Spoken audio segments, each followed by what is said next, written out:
Aujourd'hui, nous allons parler de l'oblomovisme. L'oblomovisme.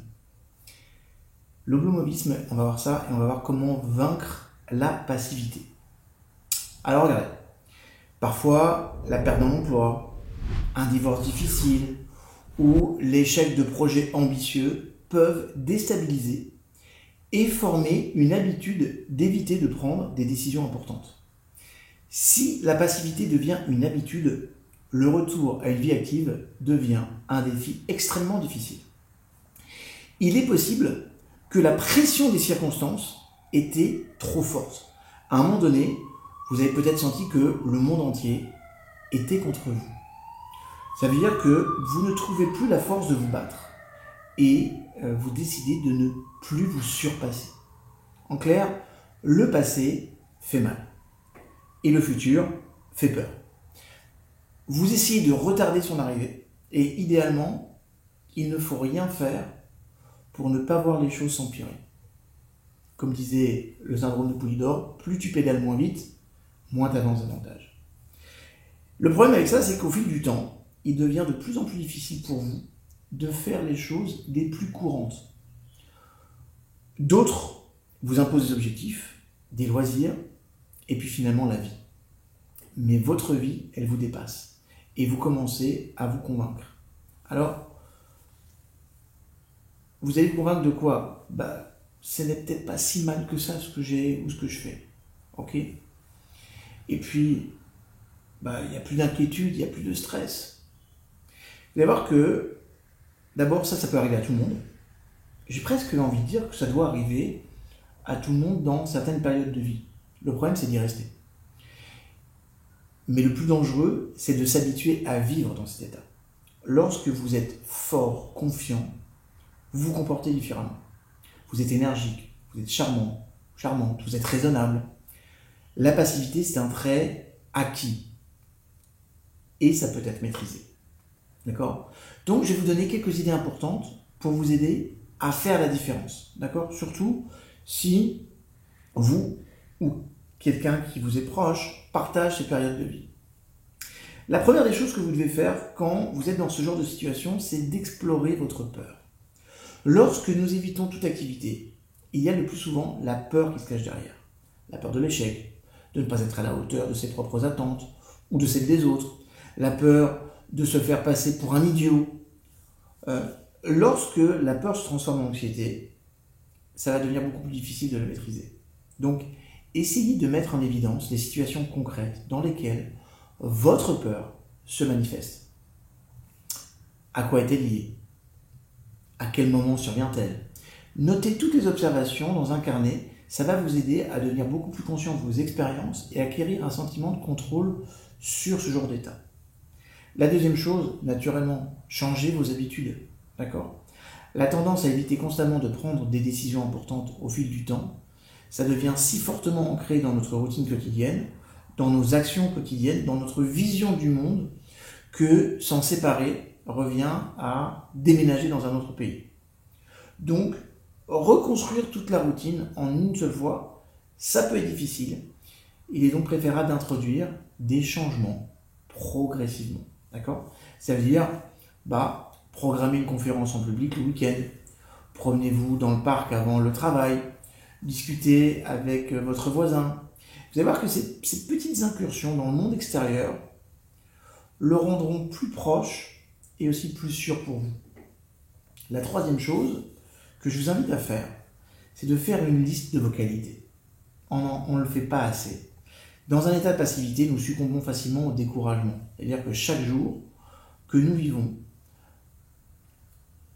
nous fait qu'ajouter des raisons pour se juger. Au lieu de vous réprimander, essayez de vous concentrer sur vos points forts. Okay ?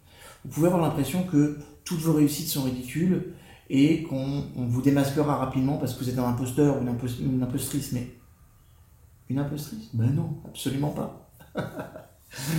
Mais non, une imposteuse, c'est encore pire. En tout cas, vous êtes un ou une imposteur, d'accord ? Mais cette sensation, c'est le résultat d'une perception qui est déformée de vous-même.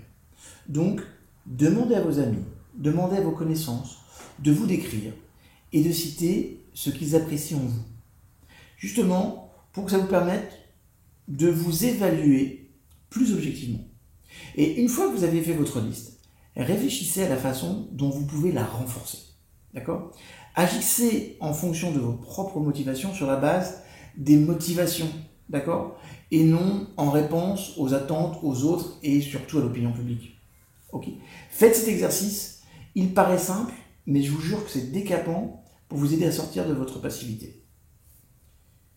Apprenez à dire non. Ça, c'est le 4e point, mais c'est un point important. Apprenez à dire non. Curieusement, c'est avec ce mot que commence la prise de conscience. La passivité consiste à éviter les sensations désagréables et les actions qui peuvent les provoquer. C'est-à-dire que souvent, la passivité devient une conséquence de la surcharge. Lorsque les obligations prises sont trop pesantes et que nous allons avoir envie de les fuir. Donc, en apprenant à refuser, vous prenez le chemin de l'honnêteté envers vous-même, de l'honnêteté envers les autres. Et c'est comme ça que vous allez commencer à reprendre le contrôle de vos décisions. Donc c'est très important d'apprendre à dire non et donc de travailler votre assertiveness, votre affirmation de soi. 5e point, pas des moindres, introduisez des risques maîtrisables dans votre vie. Introduisez des risques maîtrisables dans votre vie.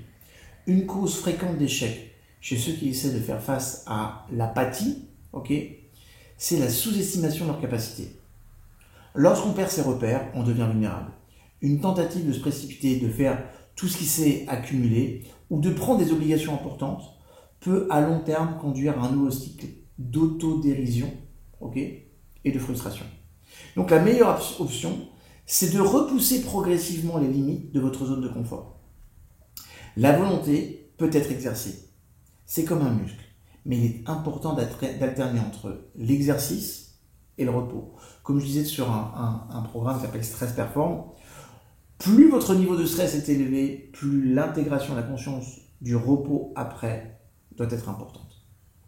Comme je dis toujours, pour ceux qui font de la musculation en salle, c'est pas quand vous soulevez des poids que vous faites grossir vos muscles. Vous les stressez. C'est quand vous les réparez la nuit, quand vous vous reposez, que le muscle se transforme. D'accord ? Donc c'est important de comprendre que sans repos, il n'y a pas d'excellence. La performance, c'est justement cette intelligence, cette conscience de comprendre que plus le niveau de stress est élevé, plus l'engagement, l'exigence est importante, plus le niveau d'enjeu est essentiel, plus la récupération derrière doit être stratégique. Ça marche ? 6e point, planifiez vos actions. Encore plus quand on est dans des phases dites d'oblomovisme. D'accord ? La sensation de réussite, elle est motivante. Surtout si ce succès peut être mesuré et même présenté visuellement. Donc, il vaut mieux se fixer un objectif et s'y attaquer systématiquement que s'éparpiller dans plusieurs projets un peu flous. D'accord ? Si vous envisagez par exemple de rénover un appartement, commencez par l'une des pièces. Notez toutes les étapes, divisez-les en petites tâches distinctes qui vont pouvoir être traitées en une seule étape. D'accord ? Par exemple, cette semaine, je vais acheter tout ce qui va être lié à la peinture. Je vais ensuite acheter tout ce qui va être lié au fait de décaper. D'accord ? Créez un emploi du temps pour vous-même et suivez votre progrès. Chaque résultat visible va vous donner du pouvoir. Et c'est ça qui va vous donner un sentiment de contrôle sur votre vie. Je vous rappelle que la passivité, c'est un trait acquis. Mais le changer, c'est plus difficile si vous y habituez au point que ça devient justement un mode de vie. Donc, plus vous scrutez l'abîme de votre inutilité imaginaire, plus il est probable que cet abîme commencera à vous scruter et à prendre possession de vous.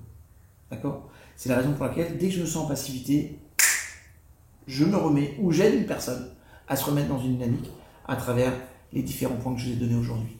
Je vous aime.